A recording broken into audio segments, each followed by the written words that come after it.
even though Venus has appeared to go forward, quote, meaning that it stopped going retrograde a couple weeks ago, or like last week, it's still at about the same degree. It's just kind of hanging out there at about 3 degrees. It's starting to look a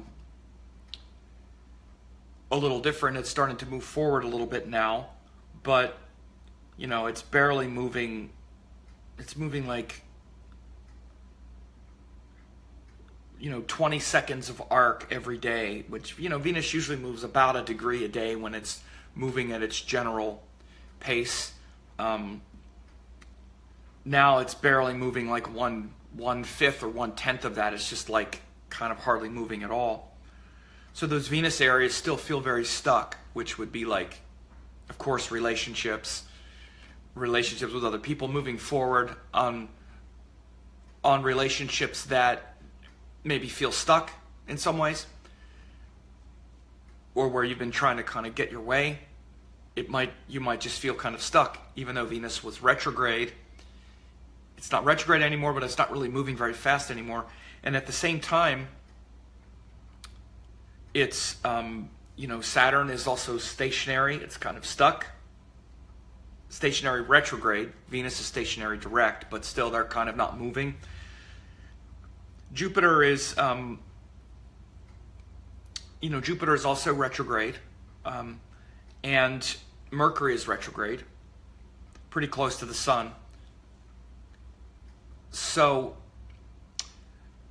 there's a lot of just energy that's not moving forward so much, so we can, again, just feel kind of stuck. So really notice that, and particularly with Saturn and Venus, because neither of them are really moving very fast. I mean, even though Jupiter's retrograde, it's actually moving pretty fast in the sky. It's moving retrograde pretty fast. Mercury is retrograde and combust, which means that it's also moving very fast. When inner planets are retrograde and combust, that's Mercury and Venus, they're actually moving really fast, and they're, you know, we're actually going through a lot of change with them. When planets aren't moving very fast and they're kind of stuck, we're kind of stuck in them. So a lot of that, especially with Saturn and Venus things. Saturn is about our long-term focus, long-term commitments. Venus is about, of course, it's about partnerships, relationships of all sorts. And depending on what it rules in your chart, like if you're Virgo, it rules the 9th and 12th house. If you're Gemini, it rules the 5th and 12th house. I'm sorry, 2nd and 9th house for Virgo. If you're Scorpio, it rules your 7th house. If you're Taurus, it rules your 1st house. So depending on those things, those Venus areas of life and the Saturn areas of life are feeling stuck. So individually, for each chart, those houses that are ruled, and also what the planets rule as karakas, which I just said, are all being just feel kind of like, when's this going to move forward? I kind of feel like I'm stuck in the past a little bit, because when they're stuck, it's often stuck in the past. We're not stuck in the future. We haven't lived the future yet. And that's often where things get stuck.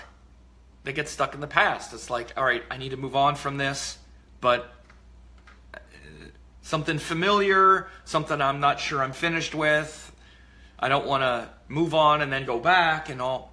So particularly with Venus things, and people could be experiencing quite a bit of this in their relationships, either full on, you know, like leaving the relationship, or leaving a part of it, or moving on to a different level in it. Relationships change so much, especially ones that are, you know, that we've been in a long time or whatever. It doesn't necessarily mean that we end it or it completely ends. But when we have the Venus retrograde like we just had, especially exalted in retrograde, usually some stuff gets blown open. People aren't, one way or another, people aren't feeling appreciated as much, respected as much. And so the relationship has to change to accommodate that.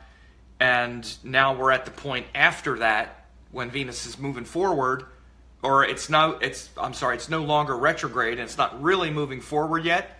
where we're kind of in that netherworld with it.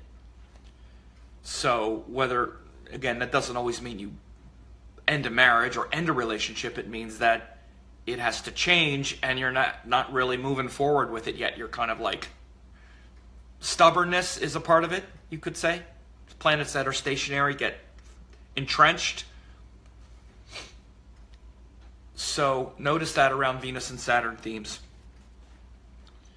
In others, you know, the Mercury and Jupiter both retrograde show, and both moving fast, show a lot of rethinking of our ideals and principles and teachings, which is Jupiter, and our intelligence, discrimination, how we understand things, the story in our head, which is Mercury. And again, they're moving fast, but they're moving backwards. So it's kind of like the gears are moving quickly and backwards, which is a little strange, right? So part of this is why we might be hesitant to move forward, like in the Venus relationship area, because other things, we're kind of reworking the story. We're reworking what's inspiring me. We're reworking, what did all that mean? How do I interpret all of this? Again, how do I interpret all of it is Mercury. What does it all mean in the bigger picture is Jupiter. And they're moving backwards and pretty quickly. And Mercury's doing it in Aries, which is fast and a little irritated maybe. So again, you might find some irritability, some impatience, some restlessness about the story these days, right? Whatever it is that's getting reframed. And some kind of real intense scrutiny, because Jupiter's in Virgo, about what it means in the larger sense. Where does it take me from here, which is Jupiter? What inspires me from here? It could be a time of just not feeling that, you know, losing some of our inspiration, right?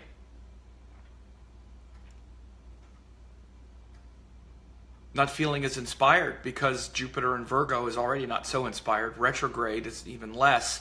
And going back quickly on, like, kind of retreading and saying, why was I doing that? Why did I think that was going to inspire me? Again, it doesn't mean you leave it. It just means you might be, you know, going through it and being a little too critical because it's in Virgo, which is about finding all the flaws and the mistakes.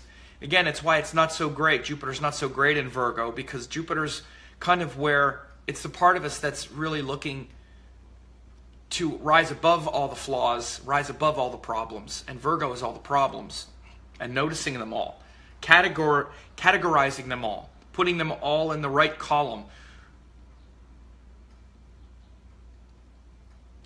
You know, having this kind of like spreadsheet of problems that we need to manage.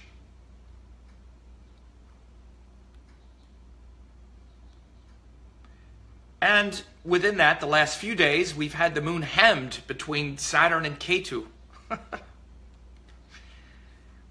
Between the 17th and the 22nd, the moon was joined Saturn, hemmed between Saturn and Ketu, or joined Ketu, which is where it is here on Friday, April 21st. So it's been quite a lot this week. It's been a heavy week in that regard. Like, things are either stuck, not moving forward, not sure where we're going, wondering where we've been and why we were thinking that would be so great. And then all this emotional pressure around Saturn themes, commitments, and Saturn himself, and then Saturn ruled signs, which are Capricorn and Aquarius, are all about the pressure of time, saying, so what are you going to do now? What are you committed to? Are you going to learn from the past? Are you going to keep repeating it? Which is already not so fun. Not to mention being hemmed between Saturn and Ketu has been sort of, you know, double the pressure, you might say.